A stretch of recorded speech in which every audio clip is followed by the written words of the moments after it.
All I'm gonna say, really, I don't know. I wanted to make a like. Here's the thing. I was sitting here going, how am I gonna make a video out of this? Because, like, the passives are only helping the player, and it's part of the game. So, like, if I want to if I see a passive is good, and it's just gonna make certain Pokemon that I might think that are weak really, really good, why should I be upset about that, right? I think for me, the big thing for passives, with all of the changes that they're making, some of them are great, because they will just legitimately be upgrades. Some of them. Or make more sense to the Pokemon, but others just... Like, I play Randomizer Nuzlocke. So when I play Randomizer Nuzlocke, a Slugma getting Desolate Land is hilarious. When I play a game that's like, no, that's what we're doing with it. We're giving it Desolate Land. It feels weird. I don't know. It just feels strange. It's all arbitrary, though, so you can do whatever the hell you want with the game. I can either make a video saying, these passives are great, these passives are bad, these passives are just what the hell.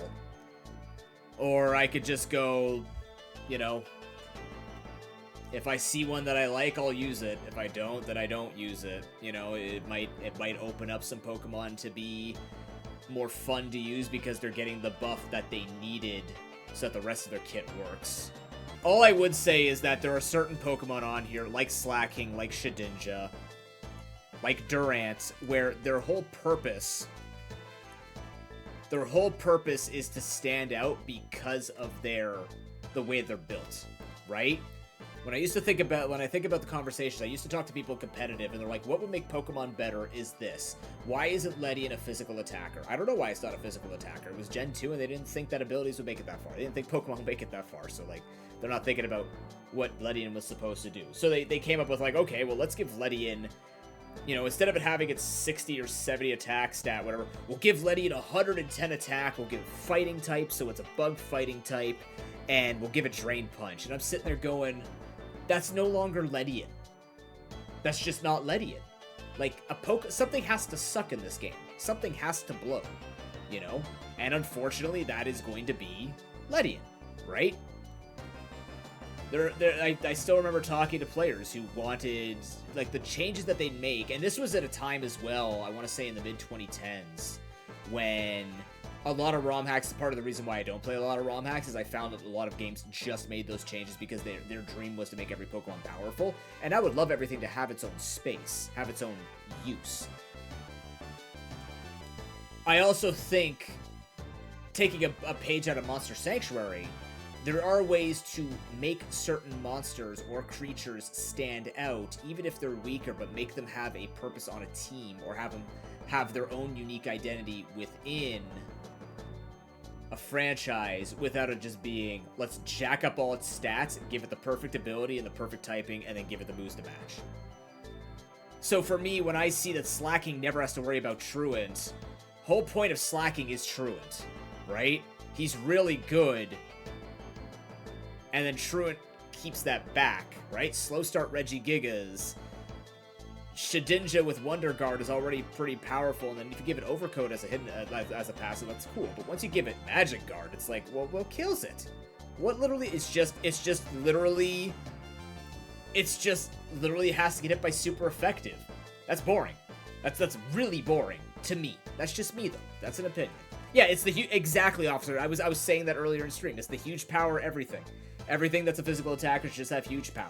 I'm just looking through the list right now. I'm happy that some of these Pokemon are getting some cool passives that make them have more fun and more variety with what they want to do, and gives your team building also variety. You know, something comes with Drizzle, or a weather changing thing, or a terrain changing thing. Like, it can act as a multi-purpose on your team, so you get more diversity. I just want those Pokemon that are supposed to be unique in their own way. There's over 1,000 Pokemon. It's really hard to be unique with 1,000 Pokemon. I get that, right? Which is why I'm okay with certain Pokemon sucking. Slugma getting Drought was fine. Slugma getting Desolate Land, I get the Pokedex entry, but, like, Primal Groudon and Slugma are not... What the hell's the point in Groudon, then? Well, it's stronger. But also, it's just, I don't know. That's what I'm talking about. Like, certain Pokemon just shouldn't have these strengths and shouldn't be touching those just because it doesn't fit. It just doesn't fit in my head. But I mean, again, it's a PvE game. If let the people in PvP figure this one out when they have to get into it, because that'll be that'll be a mess. It might be a fun meta, who knows? It might just be the chaotic meta that entices me. But that's why it's, again, like, I could make content, or I could just say a lot of the changes are good, a lot of them are pretty ridiculous. Have fun grinding and having really busted Pokemon. I hope you don't burn out from extreme power.